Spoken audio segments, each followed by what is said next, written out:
नमस्कार दोस्तों, कथा क्षितिज में आपका हार्दिक स्वागत है। क्या आपने कभी सोचा है कि हमारे ब्रह्मांड का पारिवारिक वृक्ष कितना विशाल, जटिल और अद्भुत है? क्या आपने कभी उन प्राचीन, दिव्य वंशावलियों के बारे में जानने की इच्छा की है, जो देवताओं के जन्म से लेकर उनकी लीलाओं तक की गाथा को पिरोती हैं? आज हम एक ऐसे ही रहस्यमय और ज्ञानवर्धक ग्रंथ की गहराई में उतरेंगे, ब्रह्म वैवर्त पुराण।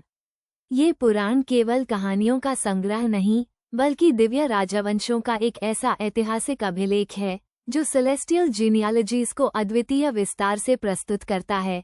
कल्पना कीजिए एक ऐसी प्राचीन पुस्तक की, जो ब्रह्मांड के आरंभ से लेकर विभिन्न लोकों के शासकों और उनके वंशजों का विस्तृत ब्यौरा देती है।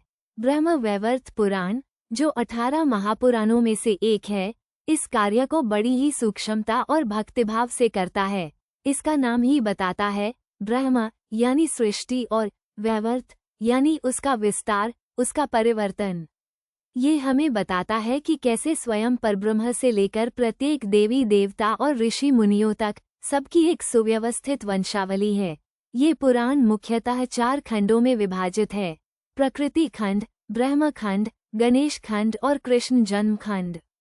हर खंड अपने आप में दिव्य सृष्टियों और उनके वंशों की गाथाओं का खजाना है।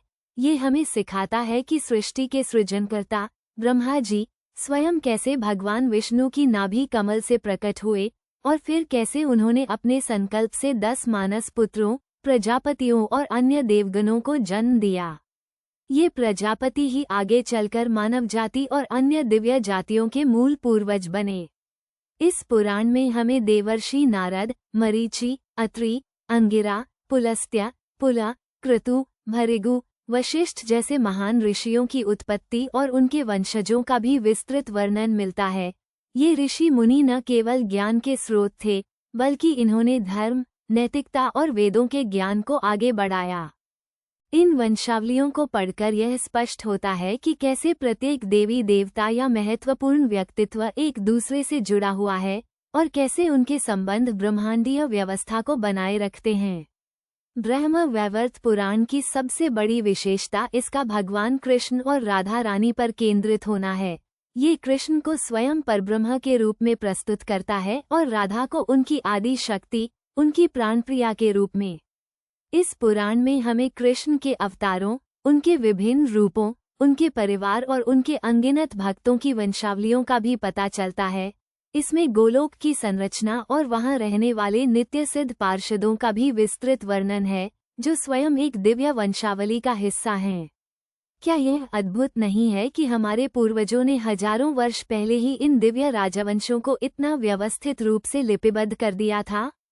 ये केवल मिथक नहीं, बल्कि एक आध्यात्मिक और दार्शनिक इतिहास है, जो हमें सृष्टि की जटिलता, देवताओं के आपसी संबंधों और उनके ब्रह्मांडीय कार्यों को समझने में मदद करता है।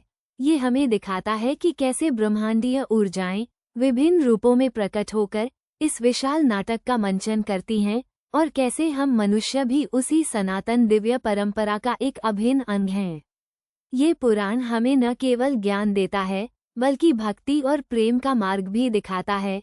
ये बताता है कि कैसे इन दिव्य वंशों के माध्यम से परम सत्य को समझा जा सकता है और कैसे राधा कृष्ण की लीलाएं इस समस्त सृष्टि का मूल आधार हैं। तो अगली बार जब आप किसी देवी या देवता के बारे में सोचें, तो याद रखिएगा कि उनके पीछे एक गहरी, विस्तृत और अद्भुत वंशावली है, जिसे ब्रह्म वैवर्त पुराण जैसे ग्रंथ ने हमारे लिए सहेज कर रखा है। ये वास्तव में दिव्य इतिहास का एक अनमोल खजाना है।